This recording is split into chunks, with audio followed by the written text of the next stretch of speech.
السلام علیکم میرے پیارے بھائیو، اسلامک واقعہ کے لیے ہمارے چینل کو سبسکرائب کر لیں۔ نبی پاک صلی اللہ علیہ وسلم اور اونٹ کا واقعہ۔ حضرت تمیم داری رضی اللہ عنہ فرماتے ہیں کہ ہم ایک بار حضور صلی اللہ علیہ وسلم کے بارگاہ اقدس میں حاضر تھے کہ ایک اونٹ بھاگتا ہوا آیا اور صلی اللہ علیہ وسلم کے سر انور کے پاس آ کر کھڑا ہو گیا، جیسے کان میں کوئی بات کہہ رہا ہو۔ آپ صلی اللہ علیہ وسلم نے فرمایا کہ اے اونٹ پرسکون ہو جا، اگر تو سچا ہے تو تیرا رب تجھے فائدہ دے گا، اگر تو جھوٹا ہے تو تجھے اس جھوٹ کی سزا ملے گی۔ جو ہماری پناہ میں آ جاتا ہے، اللہ تعالیٰ بھی اسے امن دے دیتا ہے، اور ہمارے دامن میں بنا لینے والا کبھی نامراد نہیں ہوتا۔ ہم نے عرض کیا، یا رسول اللہ صلی اللہ علیہ وسلم، یہ اونٹ کیا کہتا ہے؟ آپ صلی اللہ علیہ وسلم نے فرمایا، اونٹ کے مالکوں نے اسے ذبح کر کے کھا لینے کی ارادہ کر لیا تھا، تو یہ ان کے پاس سے بھاگ آیا ہے۔ تمہارے نبی کریم صلی اللہ علیہ وسلم سے مدد مانگی ہے۔ ہم سب ابھی گفتگو میں مشغول تھے کہ اس اونٹ کے مالک بھاگتے ہوئے آئے۔ اونٹ کے ان کو آتے ہوئے دیکھا تو دوبارہ حضور صلی اللہ علیہ وسلم کے سر انور کے پاس کھڑا ہو گیا۔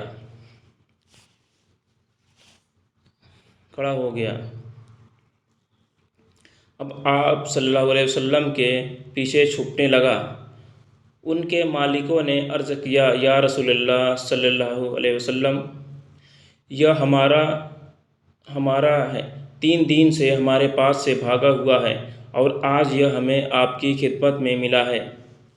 اس پر آپ صلی اللہ علیہ وسلم نے فرمایا، یہ میرے سامنے شکایت کر رہا ہے کہ یہ تمہارے پاس کئی سال تک پلا بڑھا، جب موسم میں گرم آتا تو تم گھاس اور چاروں والے علاقوں میں اس پر سوار ہو کر جاتے، اور جب موسم میں سرما آتا تو تم اسی پر بیٹھ کر گرم علاقوں کی طرف جاتے۔ اب جبکہ اس خستہ حال کی عمر میں پہنچ گیا ہے تو تم اسے ذبح کر کے اس کا گوشت کھا لینے کا ارادہ کر لیا ہے۔ انہوں نے عرض کیا، خدا کی قسم یا رسول اللہ صلی اللہ علیہ وسلم، یہ بات بالکل اسی طرح ہے جس طرح آپ نے فرمایا۔ اس پر حضور صلی اللہ علیہ وسلم نے فرمایا، ایک اچھے خدمت گزار کی اس کے مالکوں کی طرف سے کیا یہی جزا ہوتی ہے؟ تو وہ عرض گزار ہوئے کہ یا رسول اللہ صلی اللہ علیہ وسلم، اب ہم نہ اسے بیچیں گے اور نہ ہی اسے ذبح کریں گے۔ اس کے بعد آپ صلی اللہ علیہ وسلم نے اس اونٹ کو کچھ درہم میں خرید لیا اور فرمایا کہ اے اونٹ، جا، تو اللہ تعالیٰ کی رضا کی خاطر تو آزاد ہے۔ اس اونٹ نے حضور صلی اللہ علیہ وسلم کے سر مبارک کے پاس اپنا منہ لے جا کر کوئی آواز دی تو آپ صلی اللہ علیہ وسلم نے فرمایا، آمین۔ اس نے پھر دعا کی، آپ صلی اللہ علیہ وسلم نے پھر فرمایا، آمین۔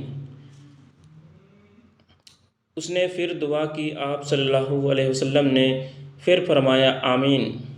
اس نے جب چوتھی مرتبہ دعا کی تو آپ صلی اللہ علیہ وسلم آپ دیدہ ہو گئے، آنکھوں سے آنسو بہنے لگے۔ ہم نے عرض کیا، یا رسول اللہ صلی اللہ علیہ وسلم، یہ اونٹ کیا کہہ رہا ہے؟ آپ صلی اللہ علیہ وسلم نے فرمایا، اس نے پہلی دفعہ کہا، اے نبی مکرم، اللہ آپ کو اسلام اور قرآن کی طرف سے بہترین جزا عطا فرمائے۔ میں نے کہا، آمین۔ پھر اس نے کہا، اللہ تعالیٰ قیامت کے دن آپ کی امت سے اسی طرح خوف کو دور فرمائے جس طرح آپ نے مجھے پر دور فرمایا۔ میں نے کہا، آمین۔ پھر اس نے دعا کی کہ اللہ تعالیٰ دشمنوں سے آپ کی امت کے خون کو اسی طرح محفوظ رکھے جس طرح میرا خون محفوظ فرمایا ہے۔ اس نے پھر کہا کہ اللہ تعالیٰ آپ کی امت کے درمیان جنگ جدا نہ ہونے دے۔ یہ سن کر رونا آ گیا، کیونکہ یہی دعا میں نے ابھی اللہ تعالیٰ سے مانگی تھی۔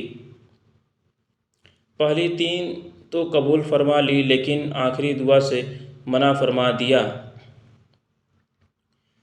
جب جبرائیل علیہ السلام نے اللہ تعالیٰ کی طرف سے مجھے خبر دی ہے کہ میری یہ امت آپس میں جنگ کر کے فنا ہوگی، جو کچھ ہونے والا ہے قلم اسے لکھ چکا ہے۔ محترم حضرت نبی کریم صلی اللہ علیہ وسلم کے حدیث مبارکہ میں جو لکھا ہے آج وہ بالکل سچ نظر آ رہی ہے۔ آج کے دور پر نظر دوڑائیں تو ہم دیکھتے ہیں کہ مسلمان کس طرح ایک دوسرے کے خون کے پیاسے ہیں، ایک دوسرے کو کس طرح قتل کرنے کو تیار ہیں، فرقہ واریت کے نام پر ایک دوسرے کے جان کے دشمن بنے ہوئے ہیں۔ جتنا نقصان مسلمان کا کیا ہے، اتنا شاید کافروں نے مسلمان کا نہیں کیا۔ ہمیں چاہیے کہ ہم اللہ تعالیٰ کی رسی کو مضبوطی سے تھام لیں، فرقہ واریت کو ختم کریں، ایک امت بن جائیں اور آپس کی نفرتوں کو ختم کر دیں۔ مسلمان کا بھائی ہے، آپس میں پیار اور محبت سے رہیں۔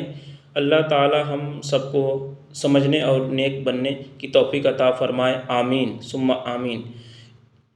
ویڈیو کو ضرور لائک اور شیئر کر دیں۔ تب تک کے لیے اجازت دیجیے، اللہ حافظ۔